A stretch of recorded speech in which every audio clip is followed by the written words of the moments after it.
Dustin Poirier's retirement fight opponent leaked by UFC lightweight contender. Dustin Poirier is set to end his UFC career with a big fight, according to Beneil Dariush. The Diamond hasn't fought getting choked out by lightweight champion Islam Makhachev at UFC 302 last June. Dustin Poirier flirted with retirement before confirming he will return for one final UFC bout. The 40-fight veteran recently revealed a likely date and the incredible location for the last hurrah, but he stopped short of naming an opponent after insisting it's legends only for his MMA swan song. Dustin Poirier vs. Max Holloway 3 leaked. While fans have been suggesting potential opponents, it appears the UFC has dialed in on one. Longtime lightweight contender Beneil Dariush believes Max Holloway has already had that fight call. The 35-year-old recently ruled out Poirier and Holloway as potential opponents for his next fight because they are supposed to clash in the near future. "My understanding is Dustin Poirier and Max Holloway are going to fight," Dariush told Submission Radio. "That's what I'm hearing.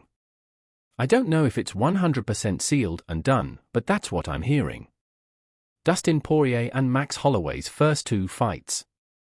Holloway hasn't fought since suffering the first KO loss of his career against Ilia Topuria in October. Still, he holds the BMF title he won by putting Justin Gaethje to sleep at UFC 300 in April 2024.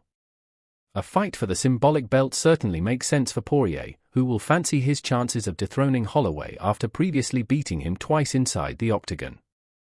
The legendary duo first fought at UFC 143 in January 2012, when Holloway made his promotional debut. It was a bit of a mismatch as the 20-year-old UFC newcomer was quickly tapped out by his 11-1 opponent. By the time they rematched in April 2019, Holloway had become the featherweight champion and defended his belt twice during a spectacular 13-fight win streak that saw him beat Jose Aldo, Charles Oliveira, and Brian Ortega. Holloway and Poirier went to war over 5 rounds for the interim lightweight title at UFC 236. It was close, competitive, and exhilarating, but Poirier ultimately walked away with a unanimous decision win. Only time will tell if Holloway will finally get revenge or if Poirier will make it 3-0 before he retires.